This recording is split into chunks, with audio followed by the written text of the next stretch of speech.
Afternoon all. There's been a request to look at some Tal games tonight. So this is Mikhail Tal versus Danish Great Dane Bent Larsen. So there's 19 of you here. Hi, good evening. It's quite humid here in the UK at the moment. So this was from Bled 1965. Yeah, we're live now. This is live now. So Mikhail Tal, they're both very dangerous attacking players. Of course, Bent Larsen was one of the greatest players from the West. You know, he played on board 1 in the classic 1970 USSR versus rest of the world match ahead of Fischer. Fischer didn't mind playing on board 2 to Larsen.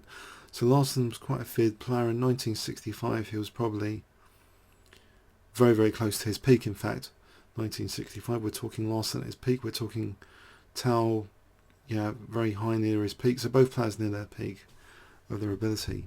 So we have here a very sharp game indeed. E4, C5 Sicilian, okay, fighting game on both sides. Knight C6, so D4 opening up the centre, E6, yeah, this is live. Oh. Yep, live. Okay, you can see a chessboard, guys. Okay, so E6. We might have an invitation, you know, in for a Sveshnikov. I'm not sure Sveshnikov was that popular at the time. Knight B5, D6, like Knight C3, Knight F6, Bishop F4, E5 is a transposition to a Sveshnikov. I'll just show you that. I think we transpose into Sveshnikov here, but they didn't do this. After E6 there was Knight C3, now D6. So we have okay, Scheveningen pawn structure. Usually A6 is played by a lot of players before getting this formation. So we have a formation here in the centre, Scheveningen, without A6. So Bishop E3, this is like an English attack, almost. Bishop E3 and F3, Queen D2, castles queenside. A lot of English grandmasters are using this over the years with great success. So Knight F6, actually F4 was played in this game, not F3. So F4 has its own advantages. The F3 square is of course not blocked by a pawn, so a queen can go there. If the queen can go there, again castling queenside is enabled. And also maybe G4, G5 later. Okay, so Bishop E7. Now Queen F3. So Larsen, he's not afraid sometimes to seemingly castle into that. I mean, he's beaten some greats like Fischer by castling into seemingly dangerous attacks because he's got a very keen eye for very detailed resolution of tactics. And even against Fischer, he will find some amazing moves and blow Fischer up tactically. Sometimes in some games, Larsen and Janet, you know, they took a few games off Fischer, but here, you know, he's brave enough, I think, just to castle into it. I don't know how many of you would be brave enough here, because doesn't this look a bit dangerous against Tal? This kind of G4, G5 hack attack. Don't know what you guys think of this position. Any questions or comments so far? We'll carry on. Castling queenside. Okay, so we've got a hack and slay game scenario set up. So both sides are going to try and go for each other's kings. It's all good fun. So Queen C7 lining up already, an X-ray against the king. Going to use the C4 square usually. Maybe something like Knight A5 to C4, possibly. Could be all a bit slow. Does Black also want to try and make use of A6 and B5? This submission of A6 is interesting because it means a Knight B5 might be useful for White, and in fact I think it is used pretty soon here. Knight B5. So note, you know, without that A6 this is possible now, just attacking the queen. So has it gained a tempo? The queen being kicked to B8. If Black really wanted the queen on C7, he's going to have to kick the knight back again, and then he's going to play Queen C7 again. It's a lot of hassle, and in this sort of position with this kind of thing imminent, you don't really want to lose too much time. So g4, okay, a6, okay, the knight's going back, and now knight takes d4, so the queen's being left on b8 for the moment. Bishop d4 pointing against the king, some resources. What else do we need to throw things at the king? g5, queen h5, maybe a rook lift. Would that do the trick to mate on h7? Possibly. Maybe we can even fling in a knight d5 at some point. If we wanted to dislocate the black position and make sure d5 wasn't possible, that's a strategical move. Okay, bear all these things in mind. These pieces are potentially spectator pieces. Can white gain time for the attack? So b5. Here we go. They're both attacking each other. g5. Is the queen going to go to h5 now? It looks kind of tempting maybe. Or do you want to reinforce the centre? Or do you want to play a move like this? I think this is asking for b4, a3 here. You don't want the queen to come here and then the rook to come here. You're really justifying an attack on b2 here. I mean, I guess a3 doesn't look very tempting to me. Okay, so bishop d3, another bishop's pointed at the king. Okay, so b4, is the knight going to reroute maybe to e2, to g3, maybe to h5, or is it going to go back, or is it going to go here? It could poke into b6, which could be useful for stopping knight b6 if that was useful, but here it doesn't look as though that's useful to black. There's no rook on the c file. It'll take a long time to get a rook on the c file. It would have to be this rook if black's going to use c4. It doesn't look as though that's the plan, but there's something remarkable coming up here in this position, and I think it might be here. Bang, knight d5. Oh dear. What on earth is this doing? Demetrius Agnos, he's this grandmaster that used to be in the UK. I was playing Blitz with him and Paul Georgiou a few years back, the British Championship, and he was playing this move knight d5 against my Sicilians. And it creates a wedge in the centre, because once there's a pawn on d5, then there's no d5 to worry about from black. This pawn is blockaded. If that pawn's blockaded, this bishop's stuck behind that pawn. And in which case, if there's no central counter-attack in the centre, you can carry out your flank operations without worry of the central counter-attack, which is the classic kind of antidote. So does white actually create a free hand on the king's side? Also, h7 is obviously eyed up after ed. So there's a few benefits of this knight sack, but it's pretty profound stuff. Probably engines might think it's unsound, but in a practical game, this seems to give white a free hand for a lot of dangerous ideas, like, you know, queen h5 later. Maybe if he needs a rook, he can get a rook. If he wants to carry on attacking h7, there's a way of getting a rook to help attack h7 here. So black, he doesn't want to play bishop d8. That will just be nasty, because then there's still rook g1, and probably knight f6 check after. I think the knight has to be accepted. So the knight's accepted, so ed. So we have this situation. These bishops are pointing kind of scarily at these two guys. This bishop's hemmed in by this pawn. There's no d5 liberation from black. But black's a piece up. Okay. What does black do now? f5. Yeah, sorry. The smoking gun has written that queen e4 is threatened. No, you're correct. Queen e4 is actually a major concrete threat here. Double attacking h7 and the rook on e7. So this next move, that might help explain the next move from black, which was f5. It cuts out queen e4, actually. That might help explain it. So just rook e1, just keeping this bishop hemmed in, because a move like g takes would liberate black's position. He just keeps the bishop hemmed in, and he doesn't mind having this pawn there and this pawn here. This e file is all of a sudden a bit weaker with e6 in mind as well. So potentially he can even just create a battery on the e file. But you might be surprised. Why wasn't it tempting to play G takes F6 to open up the G file? Would that be tempting to anyone here? G takes F6 en passant.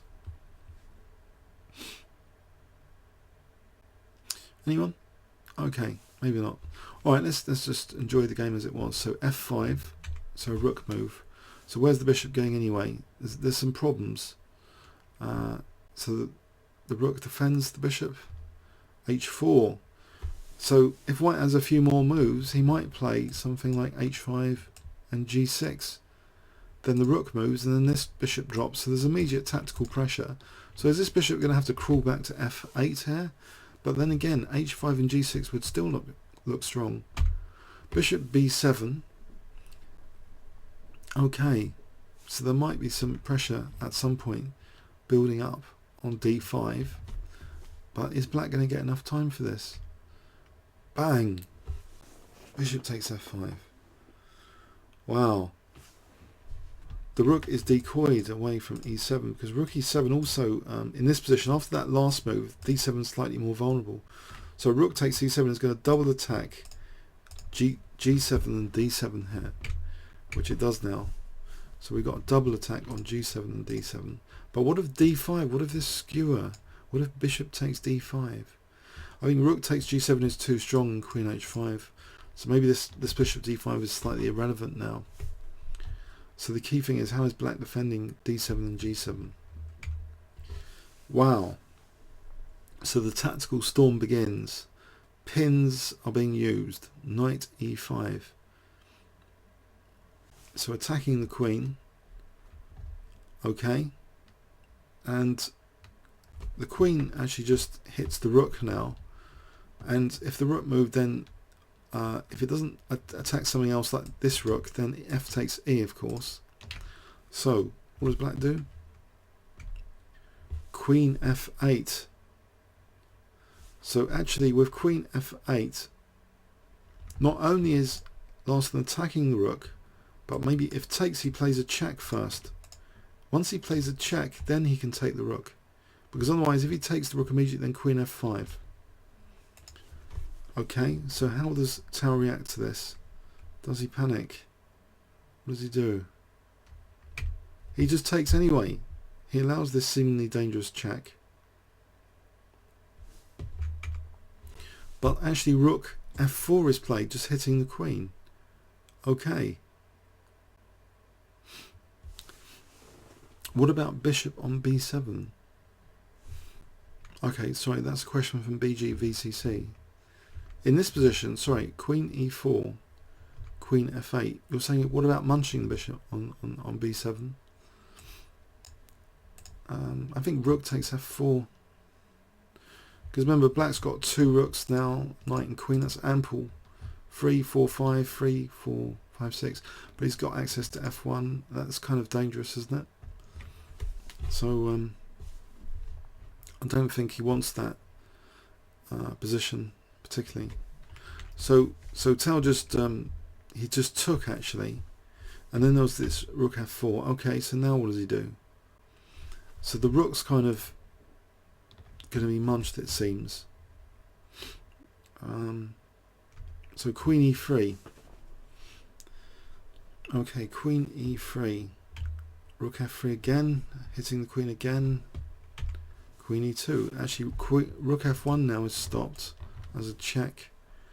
Okay, so if Queen takes E7, Queen takes F3. Okay, he does take. Queen takes F3. So we have a situation where white is currently 2 pawns up. 2 pawns up here. 1 pawn up. Okay, just 1 pawn up. Opposite coloured bishops. Pressure on E5. Okay. So counter attack on D5. Bang, rook takes E5. Queen F4. It has a nasty threat to it, I believe. If bishop takes D5, I think there's rook E8 check. And if rook takes, then there's queen takes D6. There's nothing else. So rook E8 is a major threat to be parried in this position now. So rook f8 parrying that threat. Queen e4 defending d5 and maybe going to threaten to go to that 7th rank. So g7 is going to be a terrible liability. b3. So what does this move do? Maybe it gives b4 for the queen, so maybe check is more dangerous. If king d2 there'll be queen b4 check maybe. Possibly. But it looks like very dangerous now. He does take it anyway. Check. Check. Okay. So that's what that b3 was about, getting ready for queen b4. Queen goes to d6. Okay. Now is this back row weak? He plays actually bishop c5 now. So that is very interesting. It's deflecting the queen away from protecting the e6 square. So if the queen takes, I think check. And then there'll be queen e6. And you might wonder, well, what's the point of that? Well, like this brilliant tactic we saw the other night with Anand, well, last night, the point is to get a pin. Once you get a pin, you can celebrate the pin. I think this is we're in the final realms of the combination here. So you might wonder, well, you know, what's the significance of this access to e6 here? Well, let's see. Check. Okay, so you've got a pin on the rook. Now you might not think that's fatal, but often pins are fatal, especially with a back row weakness now, which is emphasized. Can many of you guys see it? Who can see the final winning combination here? Come on, let's test your hacking skills, guys. Does anyone think they know the final combination? Alright, should we throw in the check to make it simpler, yeah? And then I'll give you like 20 seconds starting from now. Okay, 20 seconds to find the killer move to celebrate the pin on the rook. So don't shout out your answer. I'll give you 20 seconds, right?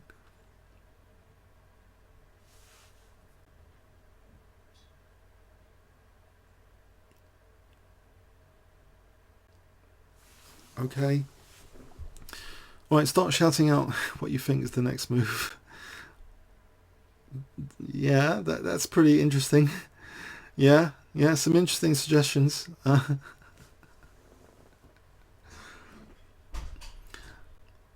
don't think d6. No, I think you've got to celebrate the pin on the rook and the back row weakness is the key tactic here. So I think some of you have found it. It's queen f7. That's pretty deadly here, isn't it? There's no queen f2, you just take, and the rook of course is pinned to the king, it can't take back. There's no queen d5, you just take, and if bishop takes then you take on f8. Now I suppose there's bishop g8 there, but you are the exchange up. There's no defense, is there? I mean, let's just engine verify it, just to make sure our intuition isn't letting us down here. So it's decisive. Oh, someone wanted to check out d6. Okay, let's check out d6. I think it gives black a chance to do some nasty check or something, or even worse. Probably black's winning after this. Any move can be fatal from both sides sometimes. Possibly a check, queen f2 check. Alright, let's check that one as well. What would the engine say here? Oh, actually, it's still good for white. Ah, interesting. So give yourself 1 point if you found d6. That's still winning for white. Queen f2 check. King d3. It's still critical problems here with d7, I guess. d7 is a critical problem still. So it's a slower way to. But you. Oh, just had a quality thing warning. But this is more hassle. The king's going to have to crawl over. It's more hassle than queen f7. So anyway, yeah, but give yourself a point for that. But the killer move was, of course, queen f7 here, it seems. Okay, anyone want an overview and summary of that? So there's a knight sack in this game, which is kind of mysterious, isn't it? So it's an intuitive knight sacrifice, I think, beyond your standard if-then type calculations. So it's like intuitive dislocation of the black position, and just with the ability to pile up more and more resources for the attack now in this position. The two bishops are kind of aesthetically looking at the weak squares here around the king. And after this f5, the surprising thing, or rather cruel thing it would seem, is not playing g takes. Would that have really been so bad? Can we just check this one for my own interest? Why would g takes f6 have been so bad? So g takes f6. Does it let black unravel? Probably. Knight takes f6.